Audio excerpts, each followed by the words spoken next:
Hey guys, this is Outer Heaven, the Knives Monroe podcast, and I am your host, Knives Monroe. And it's been a minute since I've done one of these, and I never wanted it to be this long, but here we are, and it doesn't matter. And picking up right where we left off. So if you last joined us, I made about an hour episode in my car. I had just moved to Austin, Texas. I had left the Rio Grande Valley. I'm not gonna lie. I mean, one of the whole gimmicks of the first, germ of doing the Outer Heaven podcast was, to not just document Rio Grande Valley artists, but kind of put a lot of them on the map. That meant a lot to me. It still means a lot to me to put some guys on the map. One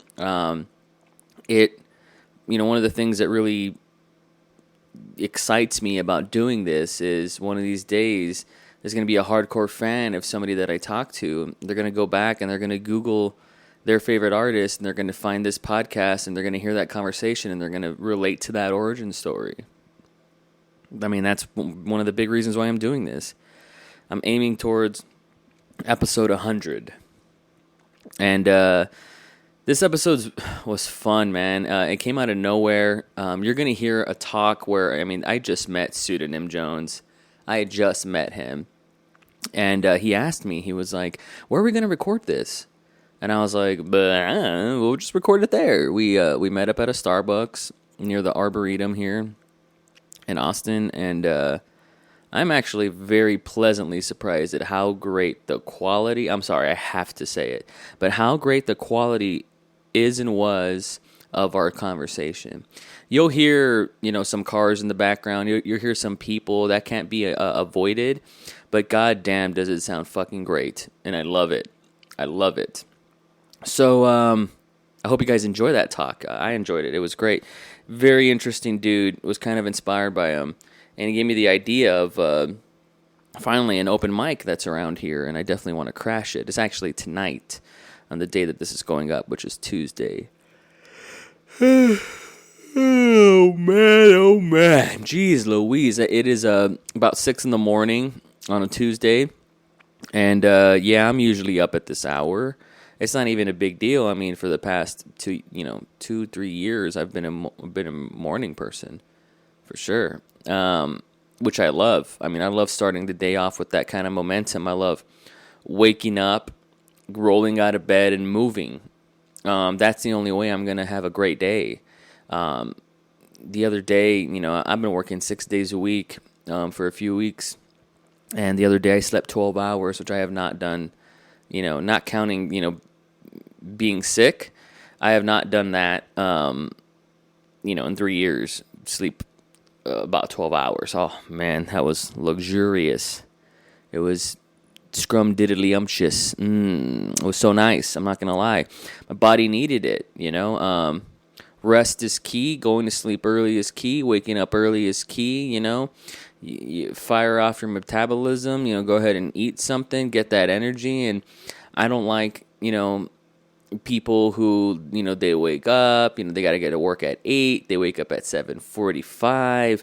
They're like 2 minutes late, but they made sure to get their Red Bull and they're there and they're like, I fucking hate Mondays, man. Like, I hate that shit. And I never wanted to be that. I probably used to be that a few years ago. I wouldn't doubt it. But, I don't really drink energy drinks anymore, 2012 will always mark the year where I slept, 1 day a week for about 8 months out of that year. And, that wasn't good for my brain at all. I remember when I was writing Her Doppelganger in 2011, I stayed up for 8 days just to finish that script to meet my deadline. And I met my deadline with, not a minute to spare. And, man, my brain paid a price. And I think that's some bullshit that you can only get away with when you're young. I was 23, I would never do that again. There's no reason to. I'm an adrenaline junkie when it comes to the pressure that I put onto myself, and there's something about procrastinating to the last minute, the thrill of, if I don't do this, I'm fucked.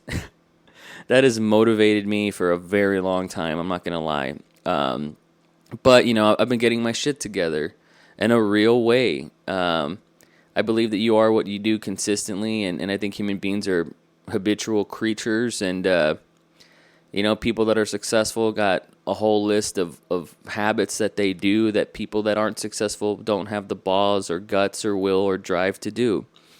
I know that, and you know that. It's ABC 1 2 3.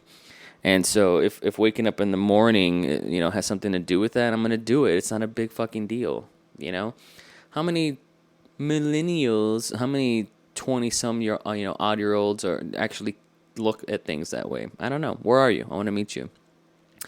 Man, I love my job. I love my job. I didn't think I'd say that. I'm going to be honest. Nobody listens to this. But if you're listening to this and you knew where I used to work at Teletech, basically 2015 to half of this year, 2016, you know that I really did care about my job. You know that I was the first one to show up, last to leave. You know that I took it seriously. Yeah, I could joke around. Yeah, I was a big goofball. Yeah, I like to make people laugh and be silly, and I was kind of crazy at times and manic. I would agree with that. But that was because I really did care, and I had to have that energy, and I had to match everybody, and I actually had, I actually did my job, and I think I did my job as a coach, as an OJT coach, better than most people there. I was probably the best, and I'm saying that, with a lot of ego, but also nobody else gave a shit. And having said that, I still found at least 2 hours a day to write. I found 2 hours a day at work where paper was not allowed to be creative, and I did that out of resourcefulness. And that's kind of what I'm all about, and so to work at a job that I do enjoy, where there is respect, where the company culture is insane, I don't want to brag like too much because I'll make you feel really bad. But, Fuddruckers was catered the other day. It's unlimited Starbucks coffee. That is fucking cool. Who else? Pluckers catered that the other day. It's so like they're so kind to us, and they don't want us to burn out. And it's a job that I look at, and I want to make a career out of it. I never said that in the history of my life. I've always looked at things as an artist, as a filmmaker, as, like the job was always my side chick. I've worked at McDonald's, I've worked at Whataburger, I've worked at Burger King, I've done Church's Chicken, I've done H-E-B, I've done Walmart, I've done Lowe's, House of China, garbage jobs, two or three call centers that were the bane of my existence.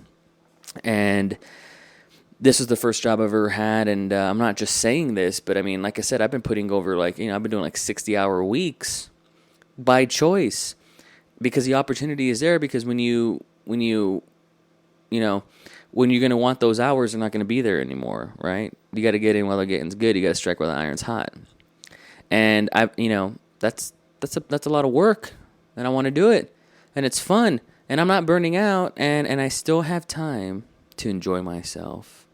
And I still have time to ponder and reflect. And dare I say, even write. And that is a fucking miracle where I come from. How you guys doing? Oh, man, I missed this. I really did miss this, man. I'm not going to lie. While I have you guys here, and we're going to get to Pseudonym Jones in just a moment, I've done episodes with Luis Cantu, and that was one of my favorite talks. That was my third podcast. I did an episode with Seams Fuentes, and then that was one of my favorite talks. That was the one right after. And then I did an episode with Victor Parlato, and these talks are just getting better and better and better, and then every now and then you do one with Eric Echo, and you're just I got to get through this. Sorry, buddy. But I'm not going to talk to guys or girls who, look at our conversations like it's an interview. And because these are just talks, these are just conversation. I'm sorry, now I'm burying this guy, and that's not cool. Okay, that's not what I'm trying to do. That's not what this is about. It's not. The point I wanted to make was, out of the guests that I've had, the first episode I ever made, episode 0, has a lot of listens, has a lot of views. People really like that episode. I mean, I have like the data. And then I have all these guests, and then the last episode I did, which is called, why you should leave your hometown or why you should leave the valley or whatever. And it's just an episode about, it's just an episode with me. That, times 4 with a factor of 4, the data on that episode. I mean, it's like you guys really like to just listen to me. That is confusing. That's confusing. But at the same time, maybe I'm being really hard on myself. I love talking to guests. I love talking and exploring the origin stories of other artists. That's part of the joy of why I do this. I love that. That's my favorite thing. Having a conversation. I mean, I can have an episode where I don't even talk, and if the guest is just like on fire, I'm happy with that, even though it's my show. But for some reason, those episodes with just me have gotten a lot of views. I wonder if it's because maybe I promote them more. I don't know, but you guys need to explain that to me. And here we are, approaching 10 episodes here. And for every episode, I've been telling you guys, ask me anything. I want to read your questions on air. I want to read your questions, man. And I want to talk about things. Come on. Where the fuck is your involvement? Where the fuck is your involvement, guys? Huh? Real quick, before we get into Pseudonym Jones, I had a spiritual awakening. I had a mind-altering experience. I had a near-life experience, one could say. Last Wednesday, 4 years ago to the day when I met and I had the pleasure of meeting Richard Linklater and talking about The Master with him, and I saw The Master twice in one day, September 21st, 2012. 4 years later to the day, I saw Kanye West, and, I'll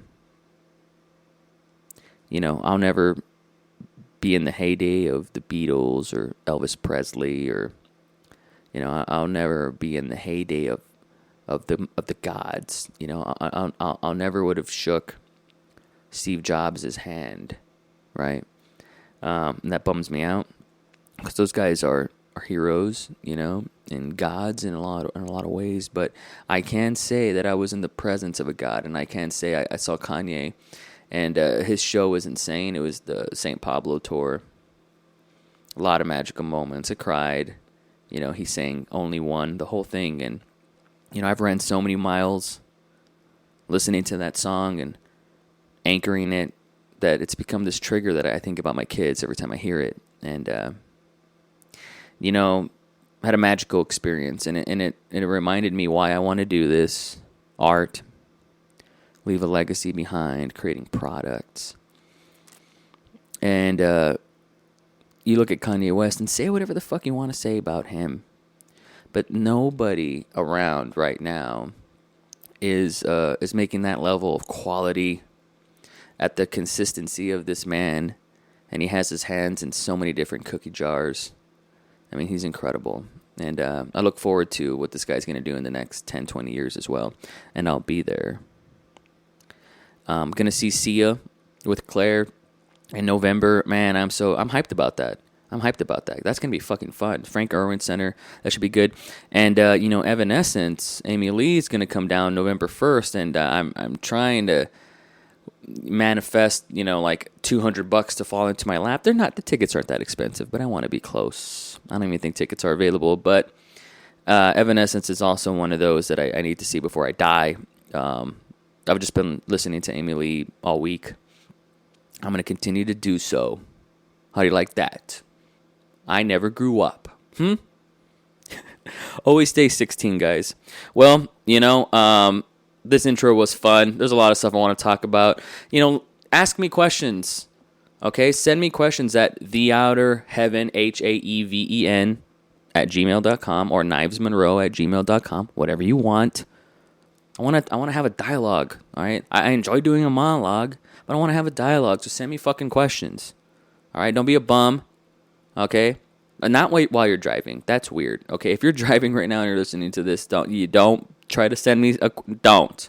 Just wait until you park. Okay? And then send me a fucking question. What's the big fucking deal? Don't be afraid. You know? The world's a very interesting place. There's a lot of stuff to talk about. Last night was the debate with Clinton and, that guy.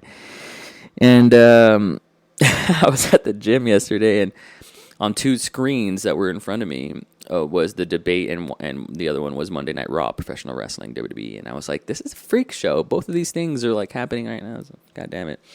But, I want to have that dialogue with you guys, so don't be shy. Don't be shy. We have a lot to talk about. And if you want to be on the show, hit me up at theouterheaven@gmail.com. You know how it's spelled. Haeven. Don't be silly, okay? Well, guys, thanks for listening to me ramble. This was a little weird. But, at least now I know that I think it's okay if I just do some of these episodes by myself. You guys seem to listen to them. They get the most hits. They get the most views and listens. So that's encouraging, and actually this podcast is one of the most successful things I've ever done. So thank you for that as well, and thank you very much for listening. You humble me, and these are so fun to do, and so fun to make, and very easy to produce, and this is just the beginning. And guys, without further ado, a man that I had just met, who moved to Austin because he has a dream of being the best guitarist in Austin.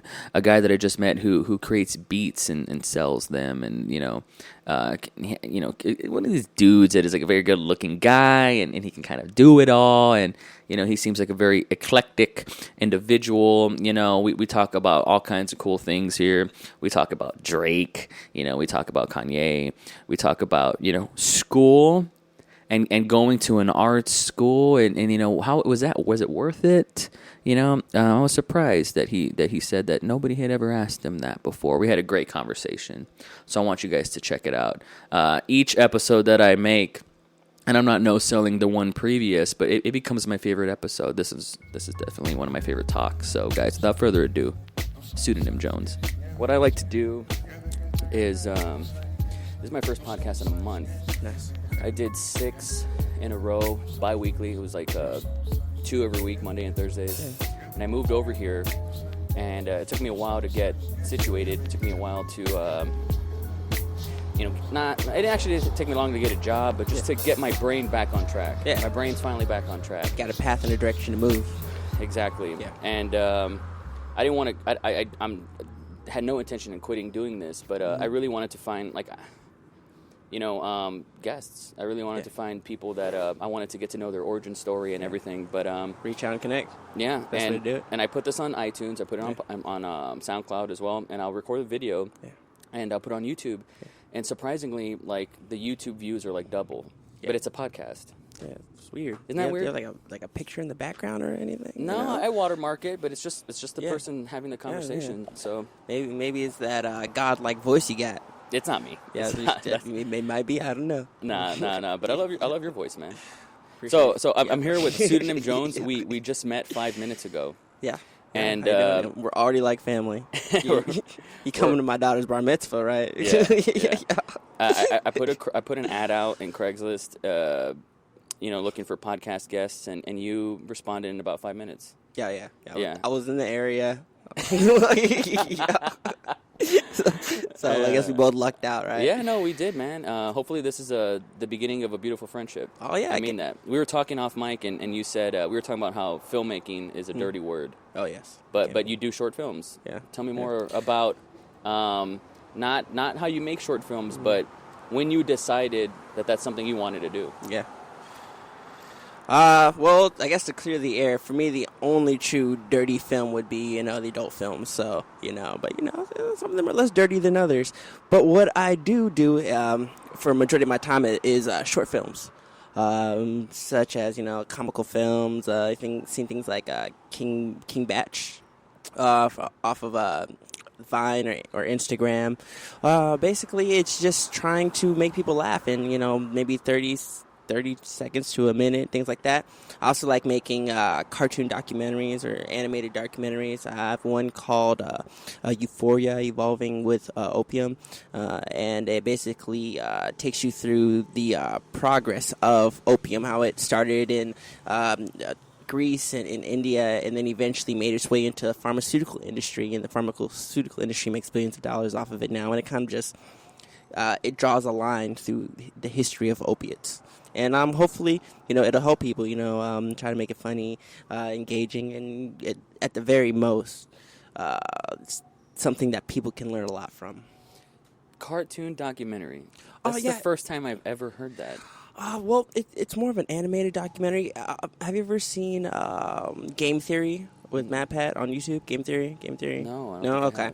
have. Well, it's a premise very similar to that, where you have an animated icon, and he's the host of the show, and then he walks through like different pictures and shows you different things, and it basically breaks it down. I guess saying a cartoon documentary is wrong. It's more of an animated documentary. Oh, cool. Yes. If that makes it any better. No. Wow. So, how many birthdays have you had?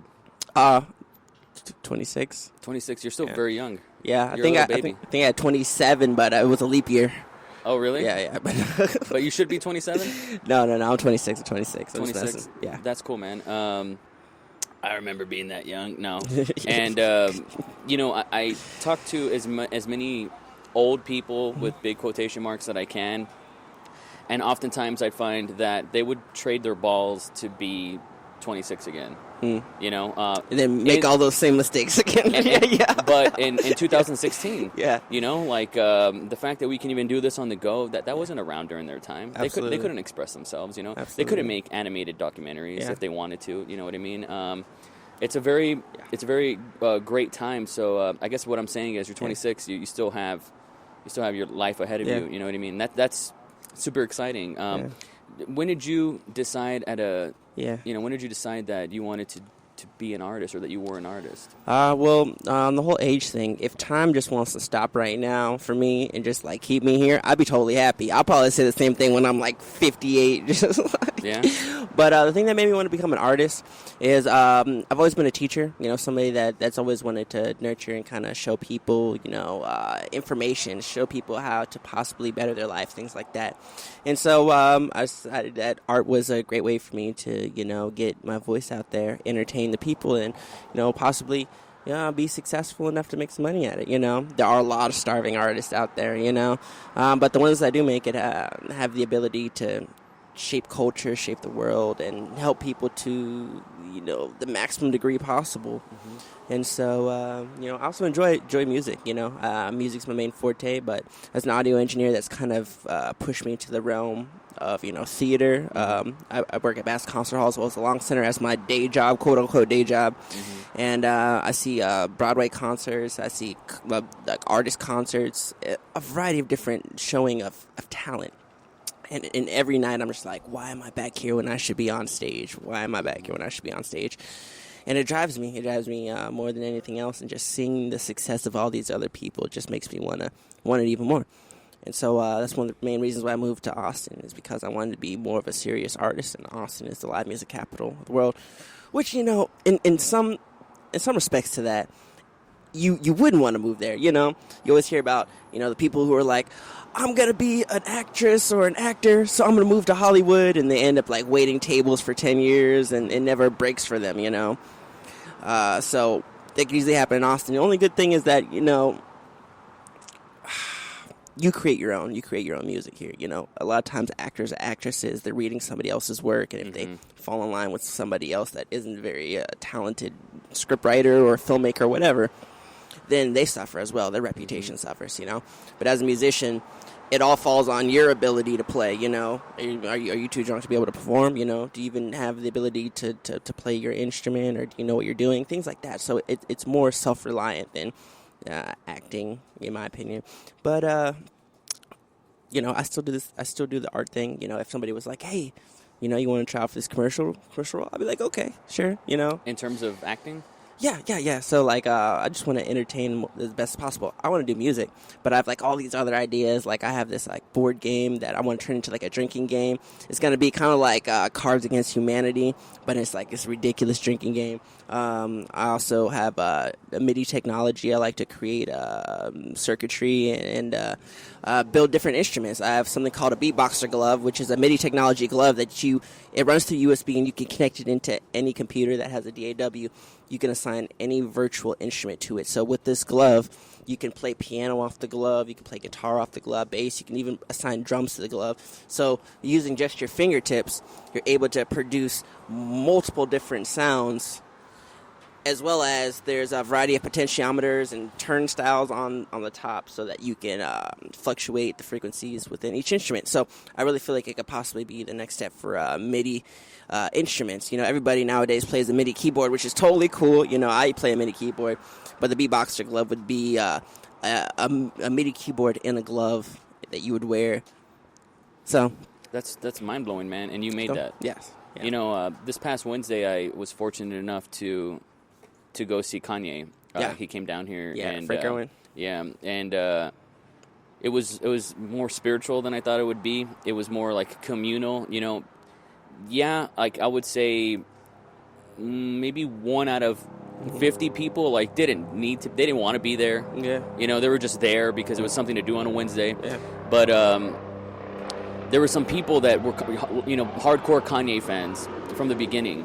You know, there were people that were there that were talking about his first record, and then I realized, like, wow, I'm with my people. Like, I'm with, you know, my girlfriend always tells me, like, you have to find your people, you know, and being there was like this spiritual, like, large, like, it was spiritual awakening. It really was, and I Kanye, yeah. and I realized, like, man, like, I realized what an artist really is, you know, like this guy.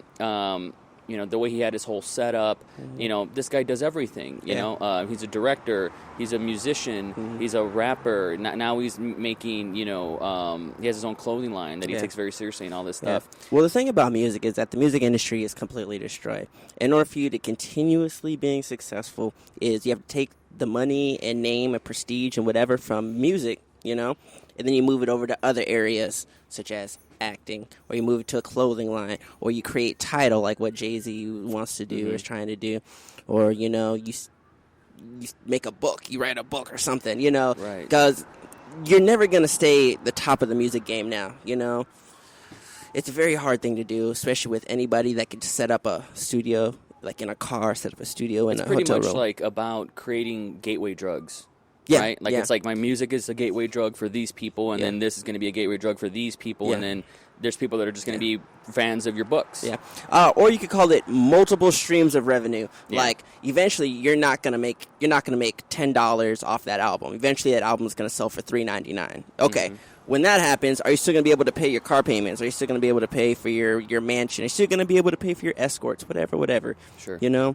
Chances are probably no. You're probably going to go the way of MC Hammer. So what you're going to need to do is you're going to need to allocate some of those funds into a different endeavor, right? And these different endeavors are whether or not you start a record label. Look at Birdman, Lil Wayne, Young Money, Cash Money Records.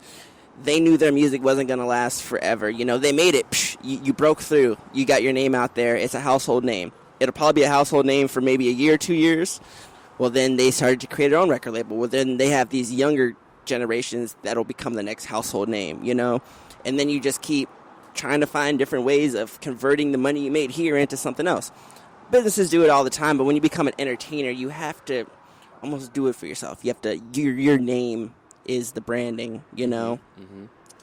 And that's basically what's happening. That's exactly what you're seeing Kanye do. Sean Puffy Combs is one of the best. He is the top rank hip hop mogul in the United States. You think more so than Jay-Z? Yeah, he's got Jay-Z by like $20 million. It's because I know isn't Jay-Z a billionaire? No, he's not a billionaire. No. Well, Dre's a billionaire. Dre became a billionaire, but it's like his worth. He's like okay. It's like when you have a net worth, and your net worth isn't just the money in your bank account. It's like how much stock you own, or what your company is worth, or how many cars you have, or do you have like pure gold hidden in your basement? You know, there's just different things that go into the net worth. I believe that Dr. Dre's net worth is $1 billion. Yes, from like the stock that he has with Apple, plus the money that he got for Beats headphones. But I know Sean Puffy Combs, right? If you look at like the top richest musicians, right, he's like number 4 or 5 on there, right? It's like 560, close to $600 million, right? And if you go to K&G or Walmart or Target, you'll see like Sean John. Everybody knows that's one of the top clothing brands. You know, people make a lot of money from clothing. You know, he also has vodka. You know, he also has, I don't know, like water. I think he has like a type of bottled water or something like that. You know, so. It's like, yes, I started with music because that's really the only opportunity I have really had, you know. But now that, you know, people know me and I have a little bit of money coming in, I'm going to move over to this, you know. So it's really about, you know, nowadays, post-Napster, all these things, like it's about being an entrepreneur. Yeah, no one's going for longevity in the music game anymore. If you go for longevity, you're probably going to get your heart broken. You know, people don't become Led Zeppelins anymore. I think Beyonce is probably going to be like one of the closest like artists for longevity, like 20, 30 years from now. What artists do you think we're going to be talking about? I don't think we're going to be talking about Designer, you know, 20 years from now, you know. I think we're going to be talking about Jay-Z 20 years from now, you know. But, you know, there's very few artists who are going to, you know, stand the test of time. And so they have to find multiple ways of making money. Man, that's exactly right. I feel like there's you know, for me personally, I fall into like I love too many niches. You know what I mean? Like stand-up comedians. They're not going to be these, you know, your Amy Schumers that can do kind of like 5 different things. Like they're not everybody can do that. Not everybody can be Louis C.K. And be the writer, director, you know, showrunner, you know, editor of like their own stuff. You know, most people are just going to be telling jokes on stage. Yeah. And for 25 years, that's going to be their life, and they may not be able to pay their bills and all that stuff. And I kind of find myself like, I understand, you know, allocating your money and like the, you know, I understand logically the business side of things, but to translate, you know, either like a product or a service there, that's where it becomes a little bit challenging to me. Have you ever, you know, made $1 off of selling something before? Yeah. Yeah? Yeah. Tell me more about that. It's hard enough for someone, if you tell someone, you know, that wants to be the next Elvis Presley, that wants to be the next Kanye or whatever, that wants to be the next Radiohead, go make $1. It's going to be fucking hard for them to just do that, to just make $1. Have you made $1? I mean, that's why I left where I was and came to Austin as well. I have made $1. Well, artists have this thing that they call busking, or, you know, just playing out in the street. Yeah. And you can do it that way. But I like to sell beats. I like to produce and make hip-hop beats as well as R&B beats. I have a SoundCloud as well as a Reverb Nation as well as a YouTube channel, et cetera, et cetera. And we'll get to plugging at the end. Okay, yeah, cool. I just had to put that in somewhere. But basically, sold beats. I work with other artists. I record other artists. My main forte is audio engineering. So somebody from the D.C. I'm originally from the Washington, D.C. area. Oh, right? Cool. And so one of the artists that I did get a chance to work with was Young Mo. And so I produced one of the songs for Young Mo. Let's see, who else? I was the guitarist for Yanel Lavaz. He was signed to Fantasy Records for Puerto Rico with Tribal Clan, and he lives in the Northern Virginia area. I also was the lead guitarist for Mumbo Sauce, which is a go-go band in the Washington, D.C. area. So what it is that you have to know what's popular out and then kind of gear yourself towards that, you know? It's a lot harder to create a new genre than to follow in the footsteps of a pre-existing genre, right? Because the pre-existing genre already has that fan base, and it'll be a lot easier to move that fan base over to what you're doing, right? But if you create a completely different genre than what's the standard or what's contemporary or what's popular now, right? You're going to have to create a whole new demographic, a whole new base of fans that may not have any relation to anything else that's popular out there, like reggae or blues or whatever. You know, you basically have to create that. And that's what a lot of artists are doing. They're having to almost sell their soul, sell their creative soul as a way to become popular, you know? Give me an example. you're going to keep seeing more and more trap music, you know, because that's what's popular right now, you know. So as long as people are making money off of it, people aren't going to go back in time, you know. Like, you're not going to see someone become as popular as Tupac or Jay-Z singing like Marvin Gaye records or like, you know. Gangster rap. Not so much even gangster rap, but like Motown. Motown would not sell today, you know. Yeah, of course. Because You're fine. You're fine. Because people are trying to tap into what's popular. What's popular is where the money is getting. Is where the money is going. You know, they're the ones who are getting the tour dates. They're the ones who are selling out the clubs, things like that. You know, I mean, that's a skill in and of itself. You know, that's why going back to being niche, like it's kind of like I know what people want, but I really have no interest in being that. Yeah, I don't. Some people. It's kind of hard to set yourself up to give a shit about that. Quentin Tarantino. Yeah, a great example. Like, to me, he just kind of like goes against the grain. You know, he's weird, but you know, he has a demographic or almost like a cult following, as they call it. You know, you just need to hope that your cult following is big enough. You know, whatever you want to do. I think one thing that made Tarantino very successful is, like, if he was making movies in a vacuum, I don't think people would have, maybe they would have appreciated it, but, with his first film, he did it with, like, Harvey Keitel, okay? So it was enough for people to watch it. His second film, he used Bruce Willis when Bruce Willis was the thing. He resurrected John Travolta's career. He put Sam Jackson's name out there. Now Sam is in every movie, And like his last two films, he's using Jamie Foxx. He's using big guys, Brad Pitt, Leonardo DiCaprio, to really sell his movies. And there are these little indie niche things that nobody should ever have any business in watching, and they shouldn't even be widely accepted. But it's because he puts these names in front of them. That's how we all like. Oh, that makes it even better. If they went with it, then we should totally go with it. Yeah, I think a little bit, right? I think that's why there's like a lot of features going on in music nowadays, right? Oh yeah, there's so many features happening. That's kind of what's happening. You're making your fan bases off of the fan bases of somebody already established, you know. Right. And hopefully they're making their fan bases off of some of your fans as well. Right. It's kind of like what we're doing right now in a way. Agreed. It's a transaction, I guess. It's a dance, you know. That stuff's really exciting, but it's hard to. I mean, I guess that's the way you do it. I've made 4 feature films, and they did okay business. 3 out of 4 of them made their money back. You have to look at that as a success somehow. Oh yeah, that's it. That's a success in that show. Earlier this year, I did my first short film, and we showed it to an audience, and people were just like, "No." They're like, "Nah, we didn't like that," and I got that reaction, like it was like we sucked the soul out of the room. Are you sure? You sure you don't like it? I was like, "What did I?" Oh, and then, but what they told me was, "Oh, I didn't make this for them. Like, this isn't for everybody. Like, I like real niche stuff. Like, I just do. I mean, I don't mean to, but I just do." You're like a fetishist. Yeah, totally. Yeah, that's the word I've been using in my brain lately, for sure, man.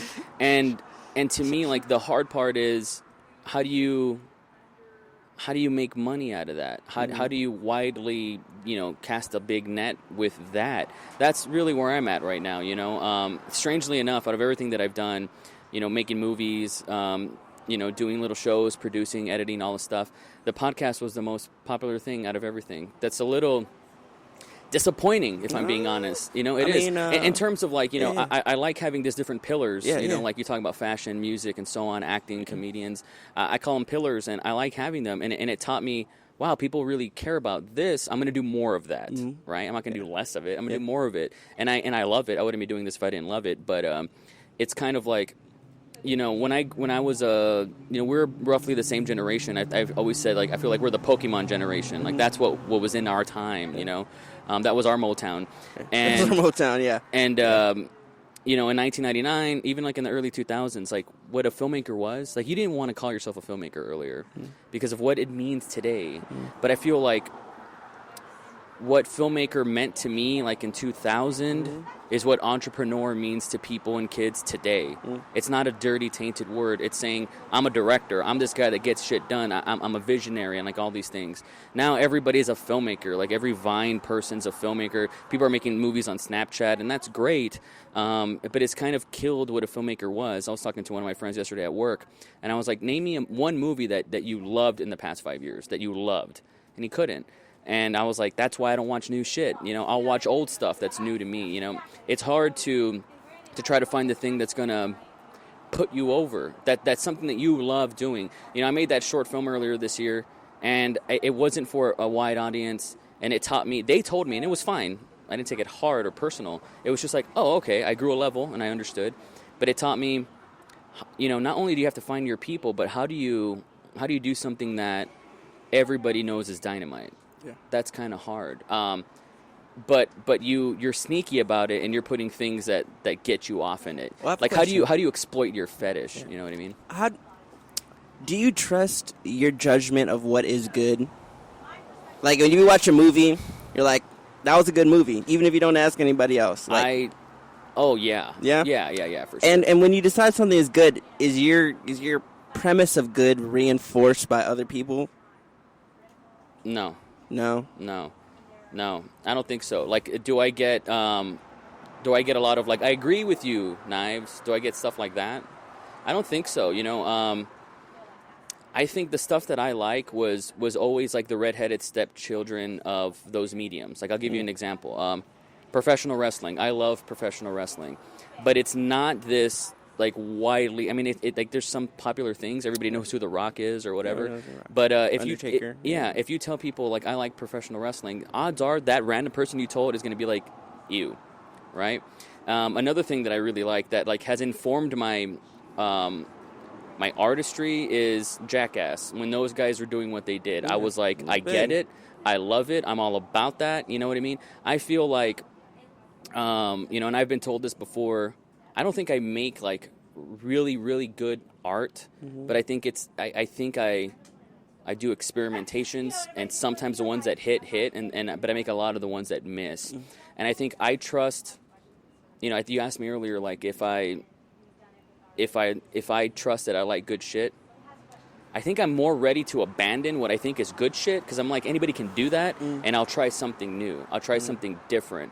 Like Jackass, that shouldn't have worked. It shouldn't have fucking worked, but it did. And I consider that, you know, high art. I really do, in a way. And maybe those guys, that wasn't their intention, but there's a reason why I made a lot of money. You know what I mean? Like, I want to find that. Oh, they were finding a lot of one-liners. They always got hurt. It was almost like they're like clowns, like court jesters. Yeah. And then people watch court jesters, you know.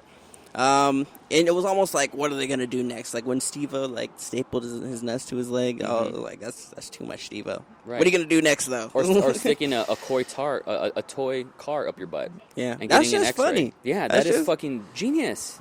That's genius. You know what I mean? And I appreciate that. And they did it for the love of like the videotape. You know, so it could be immortalized forever. And I really am all about that. You know. Oh, okay, how about this? If you posted like a video of you tying your shoes one day, and it gets like 10,000 views on it, I don't know why. It's weird. It's like the damn Daniel It could thing. totally happen. Yeah. And then like Skechers is like, I want you to make 20 more videos like that, and we'll give you $20,000 each. Like, right? Yeah. You're gonna be like, all right, let's do this. I'm gonna make the best shoe tying video I can make ever. Yeah. Is that what you think it is? I think that's totally what it is, because I think they all wanted to be skaters. I mean, I think majority of them they always have skating in them, but I think a lot of them wanted to be professional skaters. I know for sure Bam Margera is one of the people that wanted to be professional. I know originally Steve-O came to Rick, whatever his name is, because he was the editor of a skating magazine. That's right. You know? So I don't think this was like what they all want to do. Steve wanted to be a stuntman. There we go. So they all had all these other dreams, but as soon as they found out that people are willing to pay them, you know, and they become leaders, they don't have to really answer up to anybody, you know? That's very true. Why not? I'm just going to take it for all it's worth. I mean, I would do it, you know. I see, but I could never hang out with the Jackass people. I could never, because I would always be on guard. I would always have to be guard myself, sleep with one eye open. Yeah. Wake up with, like pig come in my ear or something. It's weird. It's weird just hanging with them. You know, you're changing the way that I see these things, because like now I wonder, you know, like Kanye will talk about, you know, synesthesia and, you know, playing with textures and things like that. You know, he's like a Picasso in a big way, but I wonder like if he's if being a mogul is really what this is about, you know, like his wife makes a fuckload of money. She's good, you know. She's a mogul. She has her hands in like 20 different pots, you know. Let someone else have it, Kanye. I wonder if I mean, like Diddy, you know, is that what he's going for? Is that what he's going for? I don't know. Or do you think like I really got to make these shoes because it makes me feel this way? Yeah. You know, because I think he just wants to be Da Vinci. I think he just wants to be considered one of the greatest artists of all time, and the only way to do that is to be successful at multiple different things. You know, if he was in a movie, he'd be like, "This is the greatest movie of all time. Spike Lee couldn't have done better." You know, or if I don't know, like his wife has to be the best wife in the world, even though she's had numerous different reputation problems. Let's say that. Yeah. So like, no matter what he does, because he wants to be considered one of the best artists ever, right? He's gonna have to hype it up. You know. That sweater, Kanye, clearly was eaten by rats, and he found it in the alley. But, you know, if you say it's the best, I feel like some of your fans are going to agree. I don't, but I know some of your fans are. Yeah. So, in order to be the best artist, you basically have to try to be the best at everything. And even if you're not, you kind of have to, like, say you are, you know. And that's, like, the day and age of, like, just, like, the narcissism of today. Like, everything comes and goes so fast, you know. You're going through, like, your Facebook feed or your Twitter feed, and every day there's something new, something new, something new. You kind of have to do something shocking in order to grab the people's attention. Yeah, clickbait, you know, whatever you want to call it. yeah. But I really feel like that's kind of the direction Kanye's going. He just wants to be a good artist. But you know what would be really funny, though? If, like, this whole time Kanye just wanted to be, like a clothing designer, right? And the only reason he did music is because he knew one day they would give him a chance. I think in a way that's what it is. Yeah. You know what I mean? Before he was making beats and making music, I think he was, you know, he wanted to shop at Ralph and he wanted to do all these things. He worked at a clothing store. He worked at Gap, I think. Yeah, that's true. So, and I'm sure he had a sense there, you know. I wouldn't doubt it. And I think he is trying to translate. And I only mention him because he's really widely known. Yeah. And I just, you know, got touched by, you know, his spirit the other day. But I prefer Drake. Really? I worked at Irwin Center. I'm I feel like audio engineer. You know, I just found out. Have you heard Blonde yet? By Frank Ocean. I feel like that's what Drake's trying to be, and I realized, oh no, you're not. You can't. You don't know how to do that. Never mind. I don't know. You gotta check it out. I will check out Blonde, but I don't feel like Drake is like the perfect artist. I feel you like really Drake, think so? I feel like Drake is like he's a singer, rapper. He's able to maintain his popularity. You know, he doesn't have to like belittle other people in order to get the fame. Like I would never expect Drake to go up to Beyonce and Jay-Z and just grab the mic and be like, "Okay, I know you had your moment." Right. You know, he's not one of those, but he's still able to maintain, and he has one of the greatest intellects when it comes to lyricism. Like, you think we're gonna talk about Drake in 20 years? Yes. You really do? Yes. If not for Degrassi, for someone else. Right. Yeah. And plus, Drake's not even married. Wait till Drake gets married. Wait, like, as soon as Drake gets married, you know, everybody's like, "Oh, Drake got married. The simp king is settled down. Wow, you think he'll put a ring on Rihanna? You think that'll be the thing? I hope not. That's ew. Good God. That's where it's going. No, don't do that. I think this is all just for show, for play, yo. You think so? Absolutely. I don't even think he hits it. You know what I've thought about, though? I don't even think so. But you know what I thought about? I heard Drake do like a stand-up on Saturday Night Live, right? Yeah, I remember that.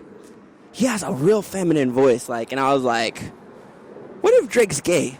Like, that would be the bombshell. That would be the bombshell that would just completely, like, break the hip-hop industry, you know? Like, the Simp King, the dude who was, like, who had all these chicks from Texas to Atlanta, Houston, Atlanta, Vegas, you know? He's rapping about King of Diamonds, you know? He's making videos with, like strippers and whatnot. But this whole time, he's been gay. I would love that. I would love that. They would make me go back to his first record and hear it. Just re-listen. Yeah. See, but Frank Ocean is I think bi. Yeah, he's open. He's open about it. But that was like from day one, and like, people gave him a hard time. But if he's a good artist, nobody will care, you know. Yeah, but nobody cares. if he's a bad artist, then they'll go in on him, you know. Like, that's true. he sucks because he ain't getting no dick, like or something like that. They'll always say something, yeah. No, it's true, man. Tell me about when you were a little kid, and you know what kind of who was Pseudonym Jones when he was 8? What got you off at that time? I don't know. You gonna like fact check? You can do some fact checking. No, I mean, did you have like an older brother or somebody, older cousins that kind of was like, here, you got to listen to this, you got to watch this, you know? They found me on a boat in the middle of the Atlantic Ocean. Gotcha. And they took me to a naval base. Wow. And someone adopted me. But no, I had an older brother though. Yeah. I'm just saying this stuff because I know you're not gonna fact check it. But yeah, no, with that being said, yo, so I have an older brother. He was big into like hip hop. He's 12 years older than me, so like when I was born, he was 12 years old. I only lived with my original mother for about 4 years, to the age of 4. Then I went to go live with my father, and then me and my brother separated. You know, from there we didn't talk for a few years, and we're trying to rebuild that bridge, but it's difficult. You know, different generation, you think? No, he's resented the fact that his father was never in his life, and my father was, and he's resented me for the ability for me to grow up with my father, and he had lived with my mom, and my mom was like super emotional. Yeah. This is an understatement. I see, but I mean, he's got to be like what, almost 40 now? Yeah, absolutely. So I mean, he can't worry about that no more. I know, but like, it's like. I don't know who he is. It's like we've had so many life situations, so many life scenarios. He's lived majority of his life. You know, I've only been in and out maybe 5 years of his almost 40 years. You know, I don't know. I wasn't there when he got married. I know so little about him and who he is. It's almost like, should we even waste the time? You know, of course, he might have a kidney that I need in a few years. You know, but other than that, we have really no connection, and so it's like, man, I might as well just not even talk to him or not even bother him. If he wants to reach out to me, it's cool, but I'm almost here. I'm the one that's going to be more likely to reach out, I guess, because I'm the one who, like, longed for, like, a brotherly, figure, But he was like, whatever, if I don't have a little brother, whatever, and so then I'm usually the one that wants to, like, reach out more, and he'll, like, ignore my call, so I'm giving it up, Yeah. I know that when I become super successful, then he'll be back. He'll be there. Yeah. Yeah. No, probably. I think so. Yeah, I know. All of a sudden, you're gonna have 50-some cousins. It always happens. It always happens. And I already have 50-some now. I can't even imagine if I made it, but Yeah. And did he ever give you like any gems along the way? No. Never? No. Okay. So what were some of your influences in terms of the things that got your dick hard as a little kid? Yo. All right. So you say it so eloquently like that. Yeah. Dragon Ball Z was a big influence, Gotcha. like Goku. He wasn't from Earth, but then he felt that he had need to protect Earth, and he didn't go looking for trouble, but he always wanted to prove that he was like one of the strongest, one of the most capable. He did what he had to do. Also my father, some religion, but not nearly as much as like Dragon Ball Z, because Dragon Ball Z was like my religion. Mm-hmm. It's the same thing. It has proverbs and stories and characters and whatever. I mean, he's a lot cooler than Jesus. Yeah, for sure. I mean, Jesus could heal and walk on water, but Goku. I mean, but what did Jesus squat? What did he squat? Yeah. You know what I mean? Yeah. So he didn't bench that much. You're right. Yeah. I'm pretty sure his calves are pretty weak. But Goku, on the other hand, there's a lot of hard work there. For sure. Yeah, and that's something that you should teach a child. I think so. Nothing's ever achieved without hard work. That's right. Yeah. And I think that's where I really learned a lot from. Also, parents who were like really down to earth. They struggled for a long time. Both were born dirt poor, and they had to struggle through a system. My father was born in 1942, so he had to live through the 60s. Martin Luther King, Malcolm X, Medgar Evers, and he was in his 20s when all that was happening, and so it really made a big imprint on him in who he was and what he wanted to represent to the world. And like I said, he was born completely poor, and he worked his way up, and now he's in the Texas Hall of Fame. And so basically, he always had like a lot of dignity about him, and he wanted to bestow that in me. Did he? More or less. And how did he do that? Beatings, lots of beatings. Yeah. No. He punched the dignity into you? Yeah. You better straighten up. I'll straighten you up now. Yeah, there's nothing wrong with that. Yeah. No, it's something totally wrong with that. Yeah. Did he say I love you? Yeah. Does he? Yeah, he says I love you. Yeah. Okay, yeah. that's good. That's good. Now That's more than most people. Yeah. For Yeah. sure. Most people just get a beating. Yeah, if they're lucky. Yeah. Did he ever share? I mean, like, how did you get into making beats? I mean, how do you start that? Well, How do you know that's something that that is even achievable? So I grew up more suburban, and all my friends though were like in the hood, and so like I'd have to like my white friends would be like a certain way, you know, like they'd be like, oh, dude, let's hang out and play Madden or something, right? Mm-hmm. And black friends were like, oh, bro, let's rap, and so then like. They started getting me into making like hip hop music, and then I picked up the guitar, and then I wanted to somehow incorporate my guitar into like the hip hop music. And this was about 15 or 16, right? And so then I was like, okay, I really like this. I really want to try to make this stick, right? And so I decided to go to college for it. The Art Institute of Washington D.C. I went there for 5 years. Transferred to the Art Institute of Austin, graduated. And along the way, I was able to learn as much as I could, teach you, like, everything from composing, taking that compositional knowledge from the piano, putting it onto a MIDI keyboard, and then taking that MIDI keyboard and, adding in different instruments, instead of playing out the piano to play out a violin, using the same notes, or a trumpet using the same notes. And then the ability to edit that and move things around and rearrange. Excuse me. And how did you edit that at the time, being 16? Oh, how did I? Okay, well, I didn't go to the Art Institute until I was 20. Oh, okay. So, Okay. starting at 16, I used to just play around a lot, meet as many people as I could, jam with different people, go to the music store, just play with different people. I even worked at a music store. Learn as much as I could. One of the main figures was Bob Marley. My mom's Jamaican, and so I was like, oh my God, here's this person, and he looks so different than everybody else, and he carries this energy, and he wants to be positive and wants to help the world. And, as I started reading and seeing how he was able to change the culture, shape the culture, it seemed like, something that was up there with being president, or, something that was up there with, being a dignitary for your country or for your state, Wow. By being able to play music or creating these songs that are so wonderful to so many people. You raise from being a common man to something of a demigod, just because of how you sing the song, you can get hotel rooms for free. Or just because of how you play this piano, you could I don't know, get $1 million, whatever.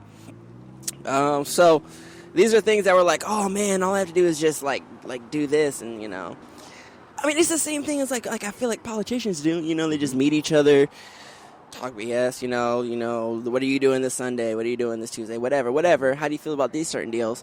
And then they sign stuff and they get paid millions of dollars, right? Right. I feel like at least as a musician, I have to practice every day to get better at this skill. I have to practice every day to get better at guitar. I got to practice every day to write a new song. I got to do all these things that I bring to society. To me, it seems like way more complex than what politicians do, But it's not as complex as a heart doctor or a brain surgeon. So, Right. Somewhere in the middle. Yeah, somewhere in the middle. Happily in the middle right there. Wow. Did you finish the school? Yeah, I'm done. Yeah? Yeah. And did you meet anybody that you still talk to today? Yeah, I only finished school like 6 days ago. No way. Yeah, bro. The day of Kanye. Well, congratulations. Yeah, I was supposed to work the Kanye show. I work at the Frank Irwin Center. I'm an audio engineer, Long Center, Bass Concert Hall, Frank Irwin Center. So I see all these concerts and shows. That's how I got to work the Drake show. So I was supposed to work the Kanye show, but the day that the Kanye was happening is I was graduating on that day, right, which was last Wednesday or the Wednesday. Wow. Yeah. And so congrats, man. That's a big deal. Oh, yeah, it's okay. That's a big deal, man. That's gotta make mom and dad pretty happy, though. Yeah, it makes them happier than me because all of my heroes they didn't even finish high school barely. I know. Yeah. So like majority of like the entertainers, majority of the artists, musicians, majority of the startup companies. Mark Zuckerberg, Bill Gates. These are people Steve that didn't. Jobs. Yeah, Steve Jobs. These are people that didn't even finish college. Some of them didn't even finish high school, and they were able to make all their dreams possible. And it just made me feel like, am I just wasting my money, doing schoolwork? I'm doing all these projects for teachers and for my principal and all these people. And now like that it's over, do you feel like that was a waste of time? To tell you the truth, now like no one's asked me that. No one's asked me that. But to tell you the truth, yes. Yeah. Yeah. Okay. I learned a lot, yes. But nothing that I wouldn't have learned if I just YouTubed it. Mm-hmm. You know, Yeah. I think the best aspect was that I actually got my hands on a multi-million-dollar console, and I can actually touch the faders and move the knobs and everything, and have a real life example like that. But you know, you could go to a concert hall and have the same exact example, or you can go to like a recording studio and then have that exact same, you know, replication of experimentation. Mm-hmm. So, you know, if you just combine like the knowledge from YouTube with the rare real life scenarios that you get to have hands-on ability to work some of this technology, then you'll be at the same place that I was, that I'm at now, and in my opinion. And I really feel like I waste a lot of money, you know. How many years were you there? Too long. Okay. I've been in college for 8 years. So and I was at the Art Institute for 6. In your fifth year, and you realized I'm not finished yet. Yeah. What did you tell yourself to finish? Okay, it was like so many elements going into this, right? So then I was playing music at 18 when I graduated from high school, right? And so I decided to go to Eastern Illinois University. It's about 2 hours south of Chicago, right? So then I brought my guitars, and I was pre-med. I was a bio student. So then I'm taking all these classes, and for 2 years I'm doing the pre-med route, but I'm playing guitar at night and everything like that, right? I find that I'm doing more guitar playing than actually, you know, going to classes, really. And so it's almost like I just want to do music more than, you know, be pre-med and everything like that. So then around 20, so 18 to 20, I was at Eastern. Then I switched to the Art Institute of Washington, D.C. because they offered a bachelor's degree in audio engineering. And if I would have done more research, then I would have found that Eastern Illinois University also offered a bachelor's in audio engineering, but I didn't do enough research, so I transferred to the Art Institute of Washington, D.C. The difference between Eastern Illinois University and the Art Institute is that the Art Institute is a for-profit college. And so that means that it's not subsidized by the state or federal government. So all of its money and its revenue, it gets directly from the students' tuition, right? And that means that it has to charge the students a lot more. It has to offer more BS classes. You get less amenities, things such as that. A whole slew of things. I don't know if you're familiar with Trump University, but it's something very similar to Trump University. In fact, Trump is friends with Goldman Sachs, the creator of the Art Institute, things like that. I have this whole spiel going into it, right? Mm-hmm. But with that being said, in order for me to graduate the Art Institute of Washington, right, I had to submit 10 projects to 4 teachers, right? Which is different than like a standard college or university, which you can test out of or write a paper and get out of it. So, at 4 years in, right, I'm about to graduate. It's only supposed to be a 3-year program. I'm at year 4, right? Mm-hmm. And I'm taking the finals in which I have to submit the 10 projects. I have the 10 projects. I have to submit them to the 4 professors, right? Well, one of the professors in the group, I had gotten into like a verbal argument with him, like saying that he was just a professor. Who was he to tell me that, you know, my art or my music, you know, wasn't good enough or lacked this quality or this quality? Everything is subjective and opinionated, right? Especially when it comes to art. And so he didn't like that a lot. And so he never passed me. And so I spent a whole year, you know, just trying to pass these last 3 classes, right? And I felt that I couldn't surpass this. And so I decided to switch to the Art Institute of Austin, so that's when I transferred down here. And everything moved over? See, that's a problem. That's a problem. Mm-hmm. You would think that it would, but no. All the exact same technology, the exact same major, but because it's a different location, they said that I have to do 1/4 of the same credits again, right? Wow. So that meant that I had to stay at the Art Institute for about a year and a half, almost 2 years. That sounds like business right there. Absolutely, yeah. It was... Okay, see, a for-profit college, because it's not compensated by the state government or the federal government, it means that they can allow into the school anybody they want. They don't have to be held to testing standards, and they can advocate for as many student loan tuitions as possible, right? Something that happened very similar that happened that less than like 2 or 3 weeks ago was ITT Technical Institute. ITT Technical is another for-profit school. That means it's not subsidized by the state or federal government, et cetera, et cetera. Well, the federal Board of Education, U.S. Board of Education, or Department of Education, decided that students could no longer take tuition federally from the ITT Technical Institute. And so basically, because no students could take federal loans, 80% of the revenue from ITT Technical Institute was coming from student loans, right? And since students could no longer take out federal loans, the school went under. So overnight, over 40,000 people were out of jobs and or out of a school to go to. Holy shit. Yeah. So, and that's the difference between a for-profit and a state-funded or federally funded school, you know? Wow. And so that's where I was going to, and that's when I soon realized that this was like it's like a Ponzi scheme, man. Like, yes, they're teaching me how to record, you know, but a lot of these classes are saying the same things. A lot of these classes are asking me to buy the same materials multiple times.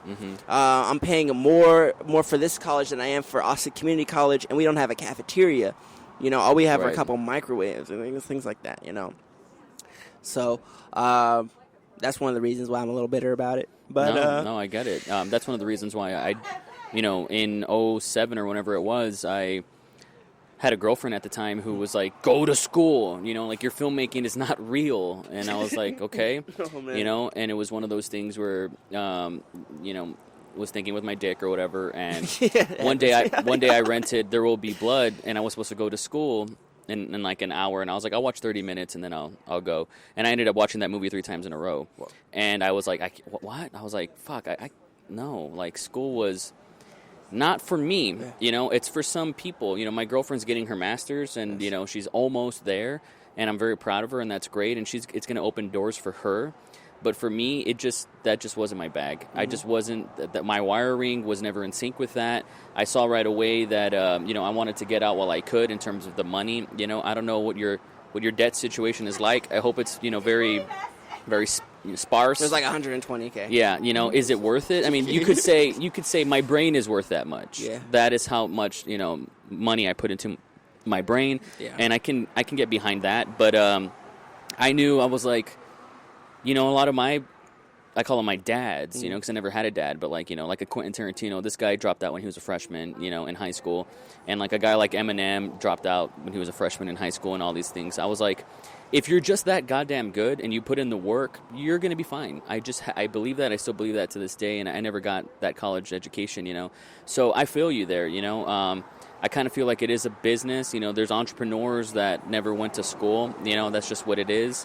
And if you have like that emotional intelligence, and if you're self-aware, I think that is almost more important and more vital than any random degree. Yeah, I often find that people who went to school oftentimes work for people who didn't go to school. It's just like really weird, because like I was always told that like you got to go to college to be a leader, but then like a lot of the most successful people dropped out. It's crazy. True.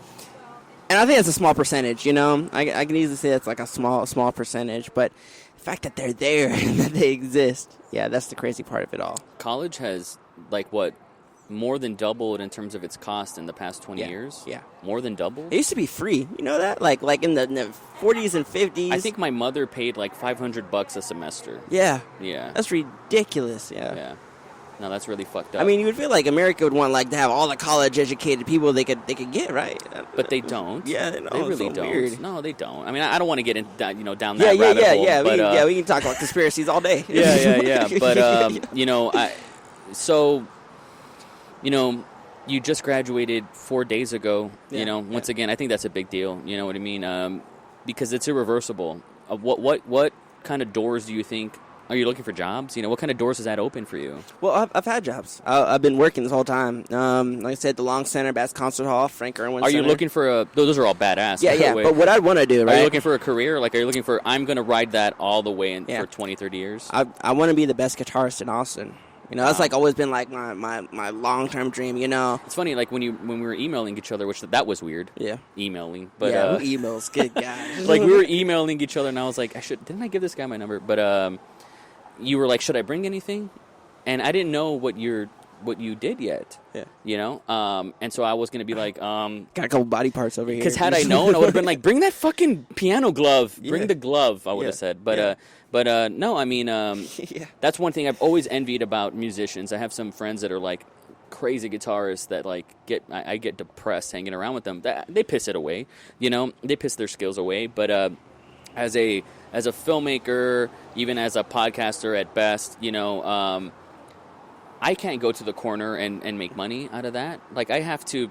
I mean, filmmaking is like the most expensive medium, for fuck's sake, outside of fashion, And yeah, we do like Craigslist, like casual encounters, and they're always like, yeah, we're totally down for anything. And I know you get those ideas. You're just like, well, they probably need some kind of like family photo or family video or something. Yeah, and that's not something I want to do. That doesn't make me happy. That doesn't, it really, really doesn't. That's not, I don't want to. The equivalent is like working for a movie and like holding a boom for somebody else. Yeah. Like, I don't want to do that. And it's not because I'm not a team player. It's not that.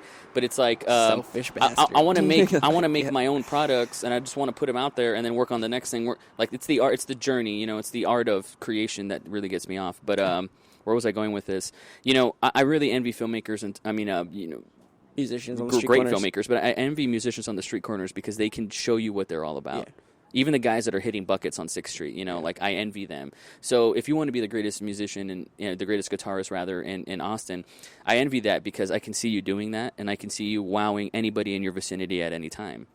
If you worked at a Starbucks, you could take your acoustic guitar on breaks and have a crowd around you. Mm-hmm. That's what I would do if I was a musician, I tried the guitar thing, and I was just like, I saw if it was a formula on a chalkboard, it was never ending to me. And I was like, I'm not going to start at one. Like, I just can't, I'm never going to get there, and it is never ending. Yeah. It's the hard part about music. That's really hard. But with filmmaking, I was like, I guess the thing that I was always good at there was screenwriting. Yeah. Like, I knew how to do that. Yeah. Where I was from, there was a population of 1 million people. I have big enough balls to say, top 3 greatest screenwriters over there, but I really want to say number 1. I'll say top 3 to be gracious, but that was one thing that I put in 12, 14 years in, and I knew how to articulate ideas and get people and recruit people and do that and find the right people that can put my thing over, and that's how I've been able to get this far.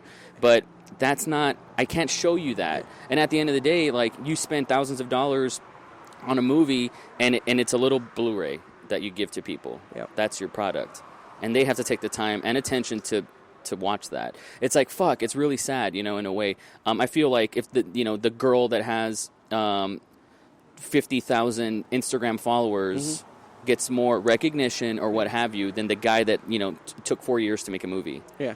Or, I would take it a step further and say that the guy that can go on a soapbox and play guitar in front of a lot of people, like that right there, I mean, I'd imagine that's when you feel the most alive. You know what I mean? So if you want to be the greatest guitarist in Austin, I can see that. I can actually see that. Whereas, in almost other mediums, like, how do you even go about that? When do you get that recognition? You can't show people. A lot of it's like you with a guitarist, like, you get rewarded in public for what you practice in private. You know what I mean? For stand up, it's about failure. I have to go out there and fail more than anybody to have one joke.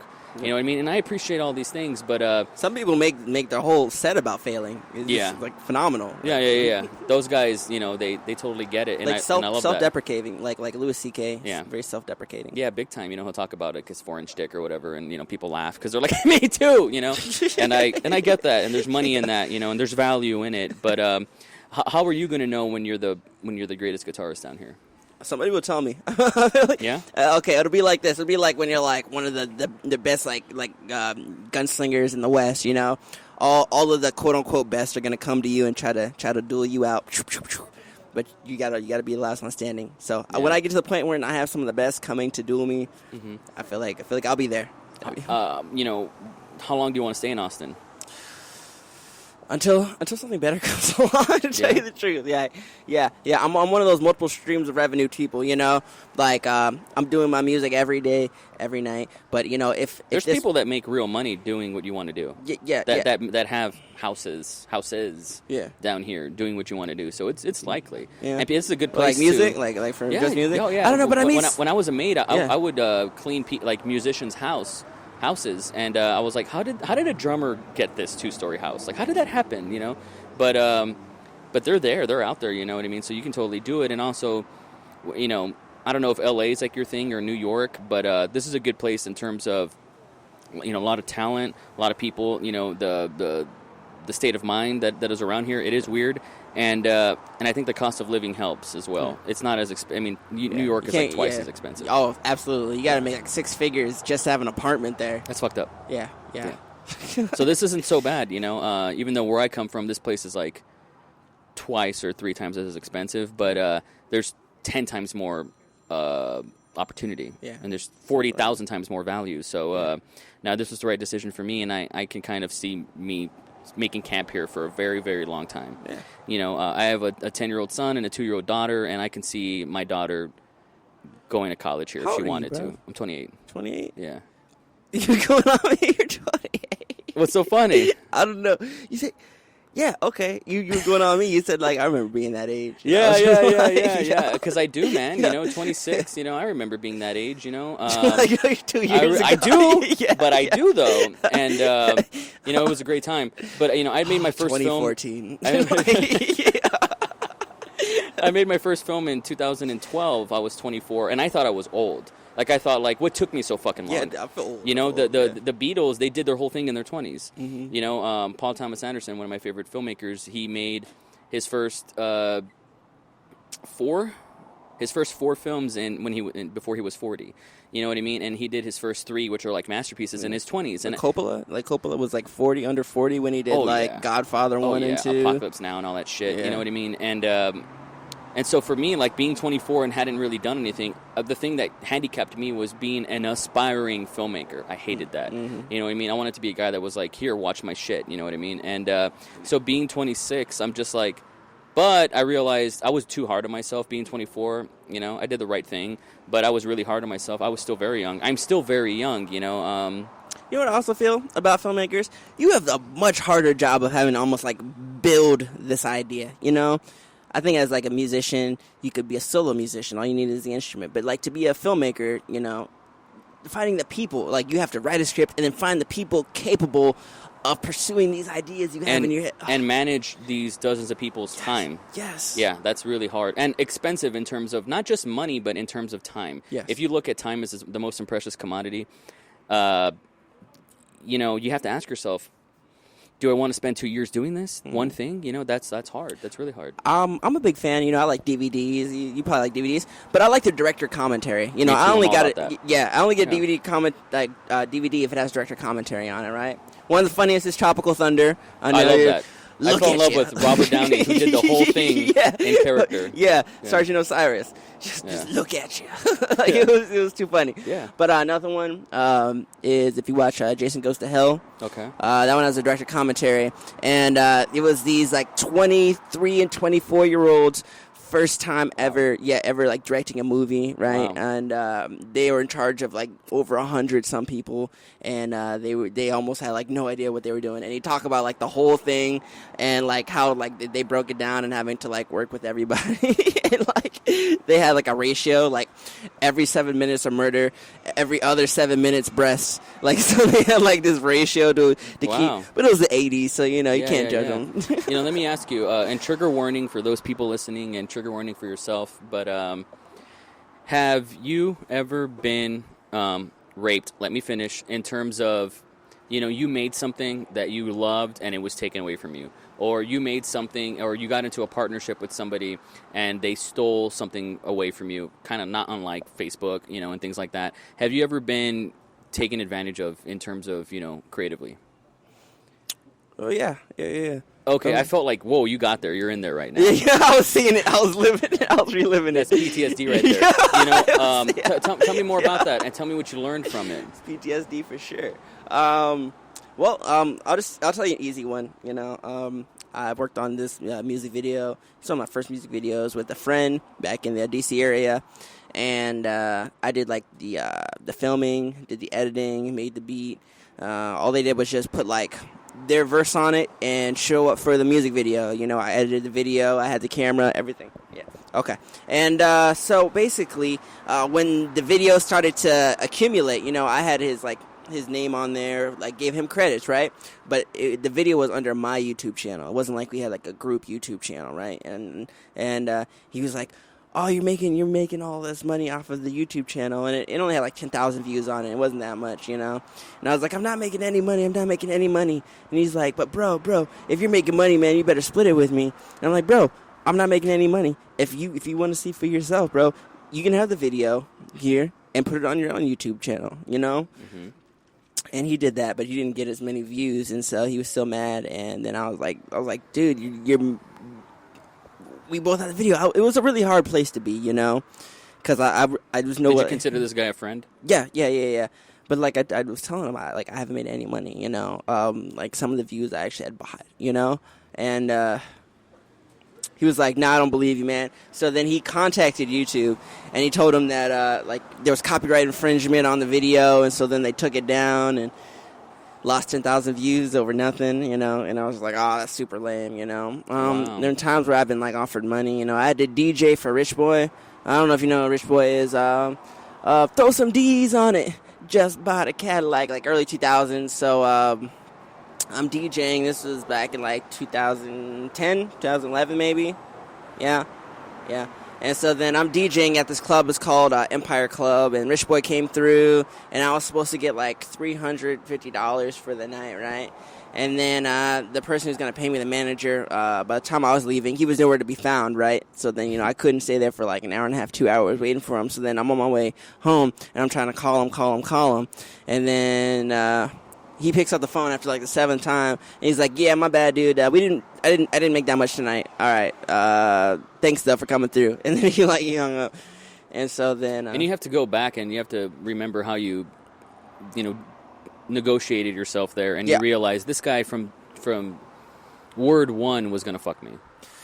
Yeah, I think and that's hard. I think that's the hard part about being a musician is like you want so badly to trust people, you know. Yeah. I think that's like almost an artist in general. You want so badly to trust people that these people want your best interests, right? But a lot of times, you know, if they're struggling just as much as you, they might be just as likely to and there's stab you in the also back. people that are in the business, even in your own medium, that don't subscribe and never had any intention of in subscribing to that code of honor and to begin with. Yeah. You know, like, you know, those people, that promoter, whoever it was, like, they don't value the creativity of what you did. Yeah. You know what I mean? Just want the money. It was the money from the get-go. Yeah. It's hard to, you know, when some of these people are the gatekeepers and you have to trust them, and they bend you over and fuck you without the courtesy of pulling your hair back. It hurts.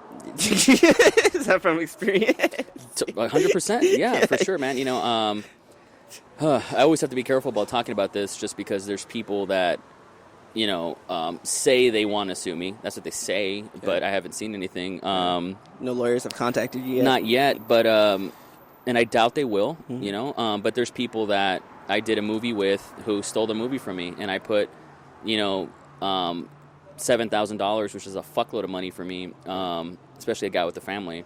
Putting that much money into a movie because I believed in it, but I was seduced from day one. And when I go back and I look at those memories, that timeline, I realized this guy was going to fuck me. That was his plan B if X didn't work out for him. And that really hurts, you know, but it made me so much wiser, you know, after you get raped, for lack of a better word. And I say that because there was no consent there. And after you get hurt and abused and all these things, I know people that would have tapped out. That would have been it for them. They're done. Their career was over. It didn't work out. That's the story of them. For me, I never contemplated quitting or anything. It was just like, not only can that never happen to me again, but I don't want that to happen to anybody I ever meet, you know, because it really hurts. And you look back at those feelings and you're like, this guy was going to fuck me. That was what he was out for if this didn't work. And he decided really early on that it wasn't going to work, you know what I mean, and stuff like that. Yeah. So with filmmaking, it's really, really hard because you want everybody to succeed. If you're working with 50 people, you want them all to succeed. You really do, you know, and it falls on you. And at the end of the day, my name's on the film, so I feel like I took the heat. But that happens, you know, and it taught me really early on, like, to do things by myself, you know, to be a guy that... to do things by myself, and if I'm going to sign something, it has to be no downside, you know, little things like that. And that's something that maybe school can teach you, I'd imagine so, to keep your guard up or whatever, but you really got to get knocked down. You got to get a concussion. You got to fucking break your jaw sometimes to know, I got to pick up my fists to protect my face. You know what I mean? That's just, I believe that's the way it is either. You know, it's one way or the other. But I mean, that's why I ask, because I feel like it does make you a better businessman, and it makes you a better artist, and it makes you a better human being. You know, there's character there. It's not like your heroes never got fucked over. I guarantee you they did, and it was probably worse. But they kept going, and I think that's invaluable, man. So that's one reason why I ask. And yeah, you know, I'm sorry that those things happen to you, you know, but they're going to happen again, and you have to protect yourself. That's really important. And like on this podcast, you know, to me, this whole thing is really about the origin stories of artists. You know, anybody that I talk to, some people are more successful than me. Maybe I'm more down the timeline than they are, but this journey is really what I want to document, and it's really what it's all about. And people got to keep their guard up, man, because there's people out there that are going to fuck you. I was just watching this anime last night called Kaiji. I don't know if you ever saw it. And never seen it before. Binged watched like 9 episodes, like right before I went to bed. Worked a 12-hour shift yesterday. Where do you work? I work for Apple. I guess I can say that. And I'm very lucky. Great. Best job I've ever had. You know, I want to stay there as long as I can. I had to grow up, you know, and mature to be... At first I was like, working for the man, you know. But I've done everything. I've flipped burgers. I've been a waiter. I've pushed carts. Like, you name it. I've done all that grunt shit. This is the first job where the culture is everything that you've ever heard that it is. And it bummed me out when you were talking about your school, and you're like, they didn't have a cafeteria. I'm like, the cafeteria at Apple is bananas. You would shit yourself. Like, I never want to take it for granted. Anyways, and so I'm very grateful to work there. But, you know, I now... What, like the headquarters? Or like, I'm thinking it's like a campus. Apple. It's a campus. Okay, Yeah, okay. It's yeah, kind of yeah. like the Dell campus or like the Google. I've never been to either, but it's like that. Okay. Yeah. And I think it's the biggest, second to the one in Silicon Valley or whatever. So that's really cool. Yeah, And that's it's really cool. impressive, you know. It's like 1.8 million square feet. They employ 5,000 to 6,000 people. Like, it's absurd. And I'm very humbled every time that I go out there, because I come from a very poor place where there's nothing out there like that, you know. And so it made me realize, you know what, do this, but you have to do all your shit on the side. You have to, you know. There's people that are making apps while working there. There's people that are trying to get their shit, but they're going to keep that income, you know. And so I respect that. And as a guy that has a family as well, that's the way you have to go about it. But so it's just word to those wise, to those artists, you know, who are out there, who are 18, who don't want to work for the man. You got to play the game.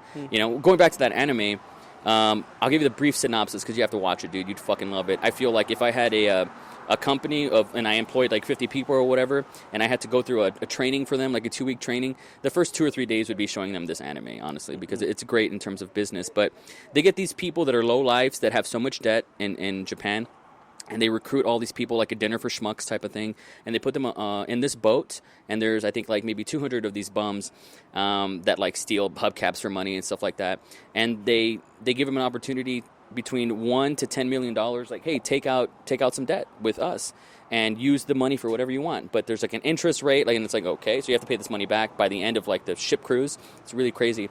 But like the game to like make all your money and to like pay all your debt on the mainland and pay all your debt here on the boat, the game is rock, paper, scissors, but it's in cards. So you have, I think, 12 cards, so like 4 paper, 4 rocks, 4 scissors, and you have 3 stars, and each time you lose the game, you lose a star. And by the end of the 4 hours, you have to have 3 stars, and you have to have no cards, and you take out the debt for how much that you want, you know. And like the main character takes out the maximum debt, takes out $10 million, and in the first 5 minutes, somebody goes up to him and it's like, hey, let's draw.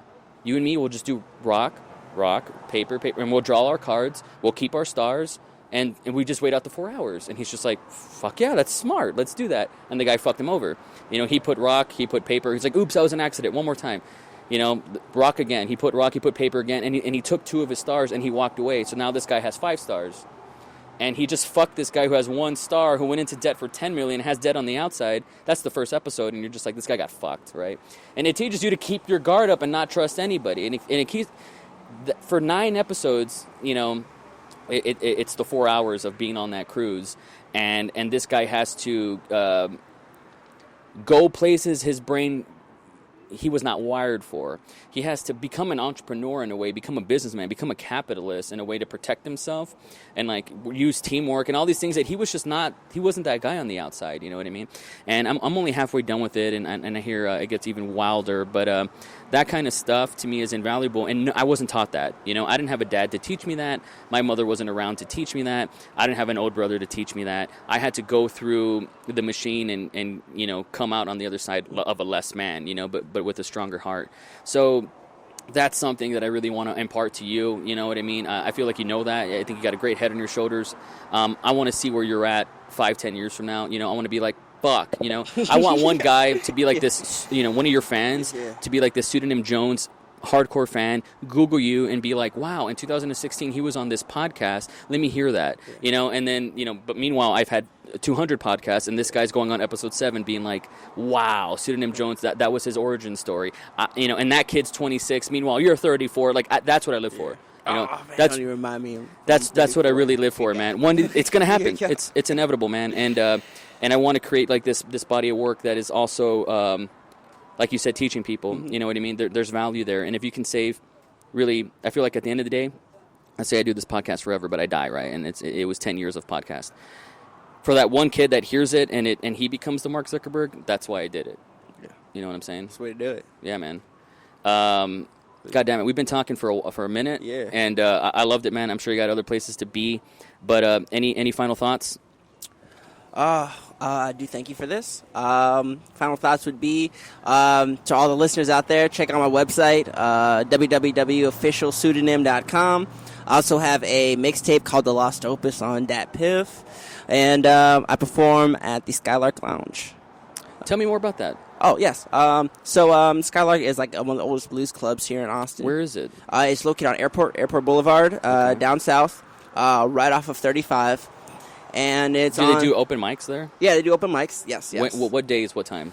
Open mics, I believe, are on Tuesdays around 10 o'clock. Fuck yeah. That's awesome. Good to know. Thank you for that. Oh, yeah, no problem. And when do you perform there? I perform there usually on Mondays. You do like a solo act? Yes, yeah, like guitar, acoustic guitar. Do you do vocals? Yeah, but I'm trying to form like a bigger band. Like I want to do more. So I think that's probably been one of the most difficult things for me while I was. I know a drummer. I know a really good drummer. Yeah, man. I'll be down.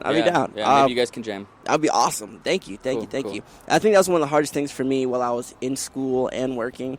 Was, to try to maintain the time that I needed in order to form a band, Now that I'm out and free, I've been, emailing everybody on Craigslist and, everything like that just to try to get out there and kind of network and meet with people, I do a lot of sit-ins. Whenever I go down to the Skylark, I'll just bring my guitar and just, sit in with somebody that's performing out there, and we just jam out, That's awesome. But I would like a band that, I could go to, Arizona, California. We could just travel together and just, do crazy shenanigans. Wow. Yeah. That's awesome, man. Where can people find you on the internet? Okay, so you can always look me up by Jared Ziggy Chuck, or the website www.officialpseudonym.com. I also have a SoundCloud, as well as an Instagram, as well as a Twitter. They are all linked through the website. Again, www.officialpseudonym.com. And yeah, that's the best way to get in touch with me. Contact me to see my new works, where I'm performing next, etc., etc. That's great, man. Email me your social, and I'll put it in the show notes here so people can just see all your shit, add you, find you on Instagram, stalk you, and all that stuff. Yeah. I gotta say, this was a blast. This was so much fun. Thank you, man. Thank you. That's what it's all about. Thank you.